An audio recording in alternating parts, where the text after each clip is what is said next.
আপনার মা, দাদি কিংবা নানি হয়তো জীবনে কোনোদিনই ধূমপান করেনি, তবুও বয়স বাড়ার সাথে সাথে তার কাশি, কফ, হাঁটলে হাঁপিয়ে যাওয়া, শ্বাসকষ্ট এসব হচ্ছে।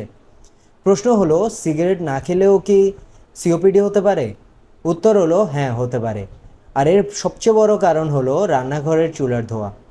বাংলাদেশে এখনও অনেক পরিবারে রান্নার জন্য কাঠ, খড়ি, কয়লা, ফসলের অবিশ্বাস্য অংশ, পাতা এসব ব্যবহার করা হয়। এগুলো পোড়ালে যে ধোঁয়া তৈরি হয় সেটার ভেতরে থাকে ছোট ছোট ক্ষতিকর কণা। এই কণাগুলো চোখে দেখা যায় না, কিন্তু শ্বাসের সাথে ফুসফুসে ঢুকে যায়। সমস্যা হলো, আমাদের গ্রামের অনেক রান্নাঘরে ছোট জানালা কম, বাতাস জানালাতে ঠিকমতো ঢুকতে পারে না, ফলে একজন মা প্রতিদিন 2 থেকে 4 ঘন্টায় এই ধোঁয়ার মধ্যেই রান্নাবান্না করেন। দিনের পর দিন, বছরের পর বছর তারা এই ধোঁয়ায় ফুসফুস গিয়ে তাদের প্রদাহ তৈরি করতে পারে, তাদের শ্বাসনালী শুরু হয়ে যায়, আর ধীরে ধীরে তাদের সিওপিডি স্টার্ট হয়। World Health Organization household air পলিউশনকে সিওপিডির গুরুতর শ্বাসতন্ত্রের রোগের ঝুঁকির সাথে যুক্ত করেছে এবং নারী ও শিশুদেরকে সবচেয়ে বড় ঝুঁকির মধ্যে রেখেছে। সিওপিডি মানে হলে ক্রনিক অবস্ট্রাকটিভ পালমোনারি ডিজিজ।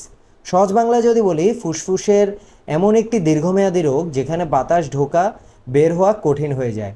রোগী বলে, আগে যে কাজ সহজে করতাম এখন হাঁটলেই হাঁপিয়ে যায়, কাশি যাচ্ছে না, সকালে কফ উঠে, শ্বাস নিতে কষ্ট হয়। অনেকে ভাবে সিওপিডি শুধু সিগারেট খেলে হয়। সিগারেট বড় কারণ, কিন্তু একমাত্র কারণ না।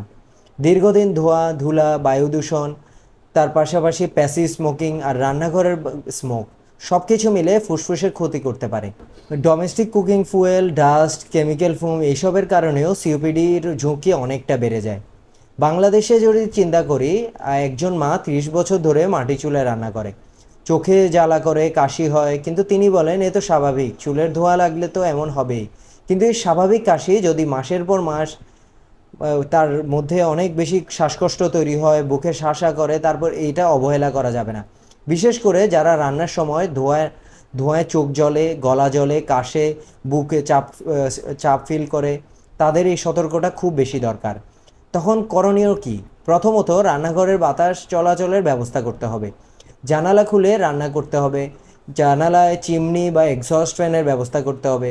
দ্বিতীয়ত, সম্ভব হলে ক্লিনার ফুয়েল বা এলপিজি বা গ্যাস, এসব কুকিং স্টাফ যেগুলো আছে সেগুলোতে শিফট করতে হবে। তৃতীয়ত, রান্নার সময় শিশুকে কোলে নিয়ে বা পাশে বসিয়ে রাখা এসব করা যাবে না, এর মাধ্যমে শিশুরও শ্বাসকষ্ট জন্ম দিতে পারে। হাউসহোল্ড এয়ার পলিউশনে ওয়ার্ল্ড হেলথ অর্গানাইজেশন যেটা বলছে, এই স্বাস্থ্য ঝুঁকির বার্ডেন নারী ও শিশুদের ওপর সবচেয়ে বেশি পড়ে।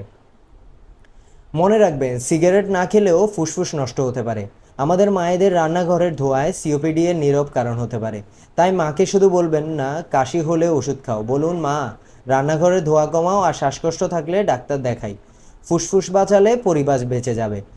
তাই আমার সাজেশন থাকবে, আপনি দ্রুততরে আপনার চিকিৎসা করান, আর রান্নাঘরের যেই সব করণীয়গুলো বলেছি সেগুলো করুন।